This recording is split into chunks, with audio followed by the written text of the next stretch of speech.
You are listening to the University of West Bohemia in Pilsen podcast. This is Andrea Chandova. Thank you for listening to our newest episode. A project that brings together 9 universities from across Europe under one common name, EUPeace, the European University for Peace, Justice and Inclusive Societies. The alliance was founded to connect students, researchers and academics who want to work across borders and disciplines, and who believe that universities should not only teach knowledge, but also shape fairer and more inclusive societies. What does this unity of 9 universities mean for students or academics? Our guest today is the chair of governing board of the EUPeace Alliance, Evelyn Korn. Welcome. Yeah, welcome and thank you for having me. The name highlights peace, justice and inclusive societies. What do these values mean in the daily life of a university? That's a really big question. And if you look at our environment, so artificial intelligence will change our everyday life and our occupations, and particularly your occupations of your generation. So there will be changes ahead. We all don't know how they look like at the moment. Social and ecological sustainability is, of course, a question that concerns all people in Europe, and be it droughts or the floodings that you had last year and the people in southwest Spain had last year. We have catastrophes that are caused by wars. We have a lot of migration. So the world is an unstable place and we want to design it and we want to shape it. And this is what EUPeace is about. Keeping peace, democracy, liberal values, the option for every person to grow and to develop in the set of alternatives. That's our idea. And looking at the political landscape, we have populist parties on the rise in all European countries, and they are promising easy solutions to complicated problems. And I think it's important as a scientist to say, wait a minute, there are no easy solutions. So, are you familiar with the term of a wicked problem? Wicked problem? Yes, a wicked problem is a problem that is almost impossible to solve, and where you have different perspectives and different aspects, and each of the aspect calls for a certain solutions, but the solutions are contradictory. Mm-hmm. So if we're thinking about ecological sustainability, that is a wicked problem because it comes with social trouble. We don't know what the solutions are. And many of our nowadays problems are wicked problems. And to tell people, no, there's no easy solution, but let's sit together, discuss what we can do, talk about trade-offs. That is what it is about. And I think this is at the core value of EUPeace, to make people talk to each other, be respectful to the other person, and sharp in your argument. Most of these issues seem like those values are mostly for social sciences, but is there a place for engineering, medicine, or, I don't know, maybe mechanical engineering in EUPeace? Of course. So if you look at what would inclusion mean in a society?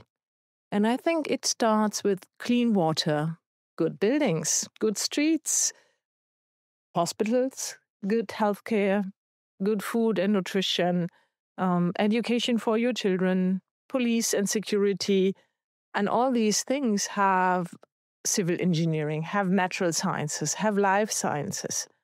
And also if we think about the threats that are coming from the outside of the EU at the moment, so it's very important that universities are never included in starting wars, but maybe we need to defend ourselves, to work with pathogens, work with microbes that harm our health, work with chemicals, and to develop the defense against that. That all needs all fields.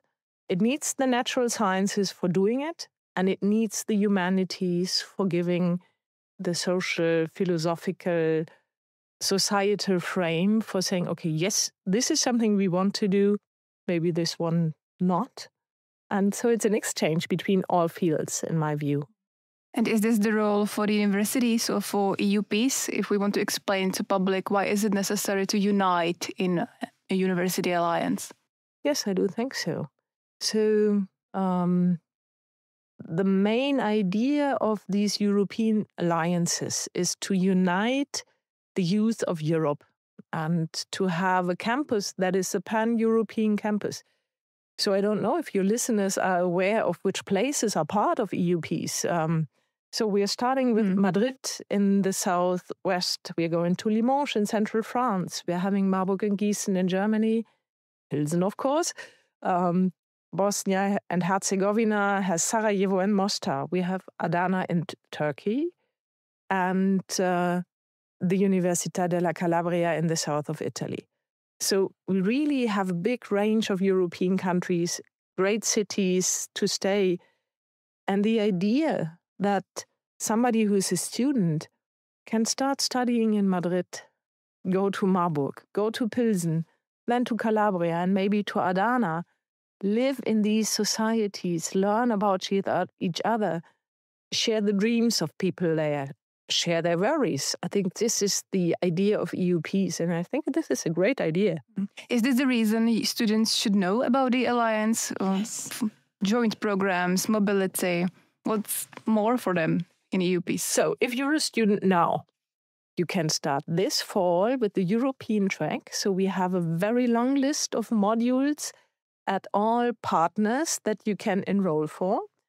And so if you think like, I'm curious but hesitant to go abroad, take a VEEP module. VEEP stands for Virtual Educational Exchange Program. And that means you can go to the other places online and have a joint course with other students online and meet people from all the partners. That's step one.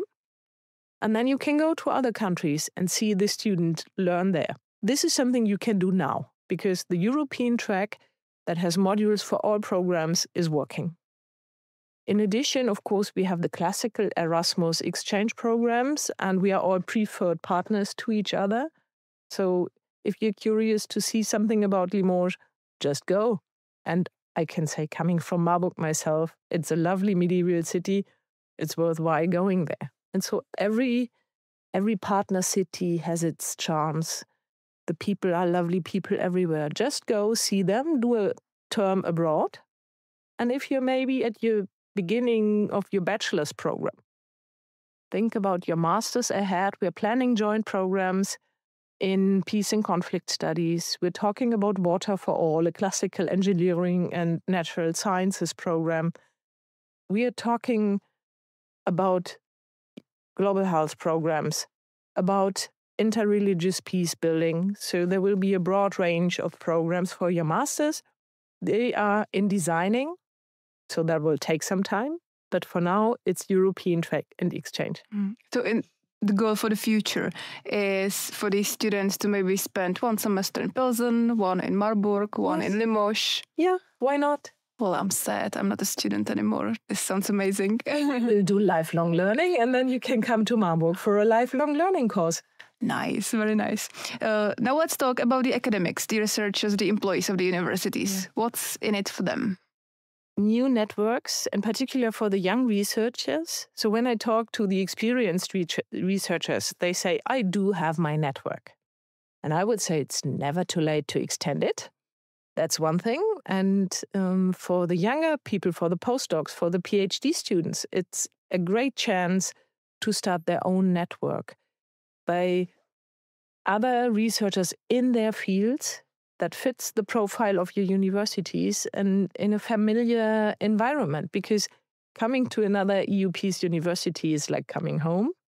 So that's it. And at a second level, I would say even staff exchange for administrative workers could be a good thing. So we have these EU staff weeks. So you could go to one of the other cities and have a job shadowing of somebody who's doing your job in the other university and learn what do they differently, what is the same everywhere, and meet the people, walk in their shoes for a week. I think this is a great opportunity. Yes, that's amazing.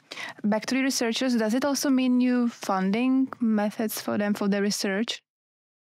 We are funding, so we have something like a seed funding that is coming from the university's budgets, because we're all very committed to it, to have a start. So sometimes it's a very small budget that is enough, finance the travel costs. make people meet. And then they can start their research, apply for other funds. Yes, we do that. You came to Pilsen for a conference on artificial intelligence in education. Are we ready to use AI, in your opinion, or do you see more risks than benefits? Well, I see risks. I see big chances. And I think it's inevitable to work with it. It will be the future. And there are really many good things that come from it. Think about the healthcare market. So if you have these big sets of data, it's so much easier to understand diagnostics, treatment, prevention. So there are really great chances. Writing emails in a foreign language is now so much easier. Giving talks, connecting to people without being rude. I mean, how easy do you make a mistake in another language and you have been rude without meaning it? And now there are these large language models and they can help you writing these mails. You have models that help you understand data. There are really great opportunities, but of course there are risks. I'm a family economist as a researcher, and we are at the moment looking at how artificial intelligence influences childhood and growing up. And again, there are many chances. You can support parenting. If you have parents at risk and children at risk, it is easy to give them more advice, more support in everyday business. But at the same time, there is the risk that parents don't look into their children's faces because they are looking at their screens. There is the risk of the social bot being your best friend and not the child from next door. And we have all seen that this can be very harmful. And we need to understand how to balance these things. And there's a lot of research that needs to be done. And I think EUPeace is a good group to do it because we have in our very core mission to see the chances, to seize the chances, and to see the responsibility that comes with the new technology. Apart from artificial intelligence, what are the most prominent topics for EUPeace Alliance now? Because at the conference, not only experts on artificial intelligence will meet, but also members of 4 research hubs that were created in last year, if I'm correct. Yes. So what are these topics? What's important for EUPeace? So one is, of course, climate change. And the question, how do we moderate climate change? And that has a natural science perspective. So what can we do about it? How do we deal with it? And it has a social justice perspective. What happens with migration and all these things? That's the next research hub, migration. I think migration will be a big topic for the next decade. We have inclusive health as one topic. That's a real big issue. How do we treat health issues? How do we do prevention? And again, how do we balance technological opportunities with things we want to do? And the 4th hub is security transformation. And of course, this is a really big topic. At the moment, it's obvious why. The Alliance has now been active for 2 years. Looking back, what are the biggest achievements so far? So one thing comes to my mind that is very recent. Last week, we congregated in Sarajevo, where the students of EUPeace formulated and signed a peace declaration, the EUPeace Students' Peace Declaration. And it started because this fall, the Dayton Agreement that ended the war in Bosnia and Herzegovina has its 30th anniversary. And I think this is a very important milestone in historical developments of the last century. So this horrible war in Bosnia and this Dayton Agreement at a stopping point. And now the students have formulated their perspective on the future. How do we define peace? How do we achieve peace? What is the institutional commitment of the universities? That was a very, very strong statement and a good event. And so I'm very proud of our student body who has formed itself and who's voicing its concerns and its views on the future. That is very important. And I think that's the most important achievement of EUPeace. So it's like a proof that the unity works. Exactly. Yeah. Yes. Yeah. You've visited all the member universities. Yeah. What stood out to you? Was there something surprising, inspiring, or very different in any country? So each of the universities is very special in its own kind. And that is, for me, the most fascinating part.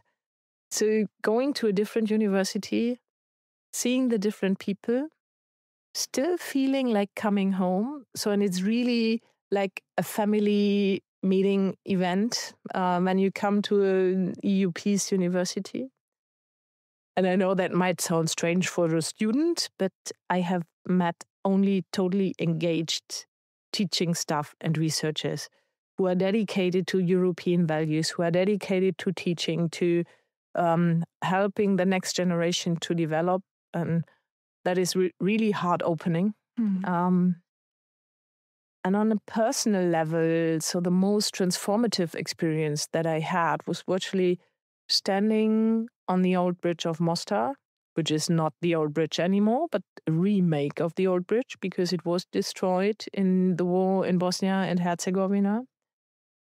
And to understand what this society has achieved to survive the war, to work together well.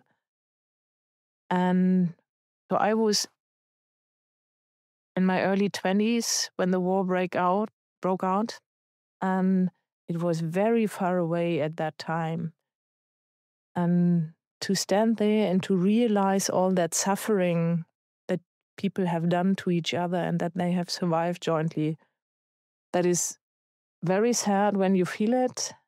And it's inducing hope to see that a society can overcome it. That is something I would not have seen without EUPeace. Maybe we should mention it's the symbol of EUPeace. So we've seen the symbol with your own eyes. Exactly. The bridge is the symbol of EUPeace. And so I'm a mother of a 24-year-old.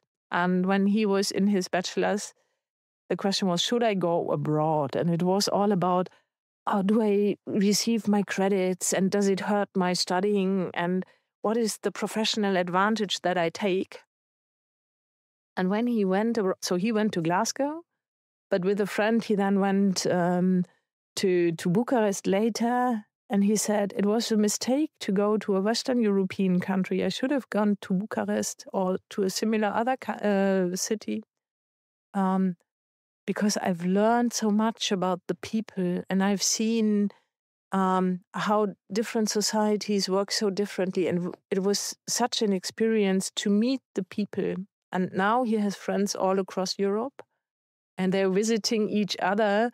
Like every quarter of a year, they're going to a different place. He was in Warsaw last week. He went to Sarajevo before. He went to Italy and to Spain, visiting friends. And I think that is what exchange and an Erasmus program is about. Meet people, learn, transform, grow. The credits will follow.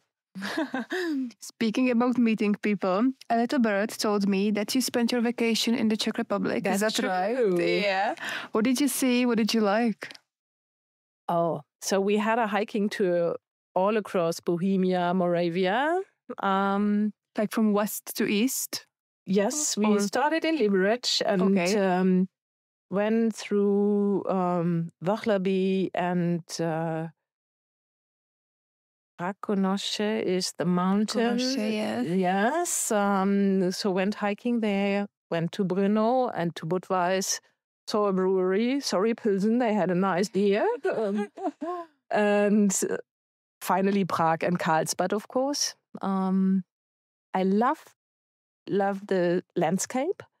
I was highly impressed by the architecture and the people who built this country after the communist period end. Of course, Telč is a beautiful marketplace. We also went to Český Krumlov, lovely place. Of people. Yeah, I felt like, oh, this is over tourism and I'm a part of it now. That was a bit embarrassing. Yes, but it's a lovely city. Yeah. It's a lovely city. Okay, short advertising spot. Marburg has similar charms. Yeah. So you should come visit. We will do an exchange program. Yeah. We should. Yeah. Yeah, so... and what about the Czechs? Were they nice too? Of course. Yeah. Yes. Did they speak the language? Did they speak English? Yes, German? they did. Yeah. So I didn't learn too much Czech. I can say dobrý den and děkuji. I think that's good. 2 very important words. Czech is very hard. Yeah. Went pretty far with that. Yeah, Czech is a very hard language. So every language is hard to learn if you want to do it at a certain level. Yeah, it was a lovely stay here. And I really enjoyed it. Did you feel like when you said dobrý den or děkuji, people got warmer to you? Because we appreciate a lot if a foreigner can speak even 2 words in Czech. So did you feel like they were warmer suddenly? It produced a smile, definitely. Final question. Let's circle back to EUPeace. What do you personally hope EUPeace will look like in 5 years' time? Oh, it will be a lively body. 9 universities closely united. It will be really like sibling universities. That's my picture. We will do research together. We will do transfer and civic engagement. We will tell to our cities, look, this is Europe and it's worthwhile being a part of Europe. And we will have students speaking all 7 languages and on all our campus, not every individual, but imagine you have a group of 20 people walking across your campus and you're hearing all these different languages and they're laughing with each other, chatting with each other and making friends. That's my idea. Yes, that's a very nice vision.